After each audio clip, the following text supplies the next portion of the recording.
Hundreds gather at cemeteries in Dillon and Breckenridge to honor Summit County's heroes. Phil Lindeman, Krystal, 93 News. Carl J. Forsland, Colorado U.S. Army, World War I. That was Dillon Police Chief Mark Hemminghaus reading the names of veterans buried at Dillon Cemetery over the past century, since before World War I. The town held its annual Memorial Day celebration today, including an honor guard with local scouts and music from the Summit Concert Band. As the band played, a Summit Fire and EMS ladder truck raised a giant American flag. It flew over the cemetery as speakers addressed the crowd of more than 100, including Jim Doyle, who told the story of his father, a World War II infantryman killed in Belgium in 1944 when Jim was just 2.5 years old. You can imagine the ongoing collateral damage, really, to my grandparents, to my mom, to me and my brother, really. But somehow we were so blessed. Then there was Stuart Boot Gordon, a 94-year-old World War II Air Force veteran who flew P-39 jets and shared wild stories of planes that lost power and the men he knew who died flying them. And he said, you know what?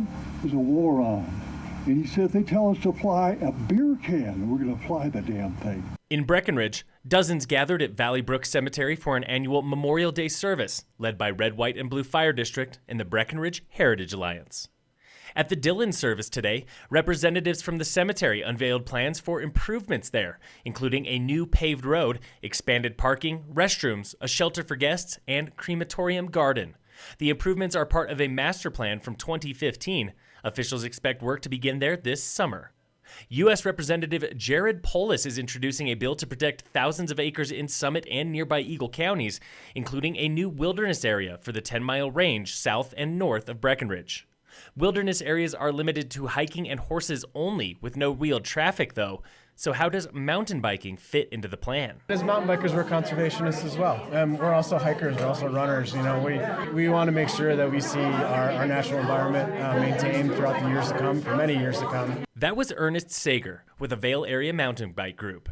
He says Polis reached out to mountain bikers and other groups early in the process and was happy to join the conversation. We still have the same trails that we've already had to ride, like the Wheeler Trail and the Colorado Trail, some of the best trails in both Eagle and Summit County with this act. It's a phenomenal collaboration between everyone. The Continental Divide Recreation, Wilderness, and Camp Hale Legacy Act is in the planning stages, and Polis says it needs bipartisan support from state lawmakers before it can go to vote. The earliest it would make it on a ballot is 2019. In roadwork updates, single lanes on Swan Mountain Road will be closed starting tomorrow, Tuesday, for sewer line installation. Closures are on the west side of Swan Mountain at Farmers Corner, and they will be continuing there until mid-June. Expect delays.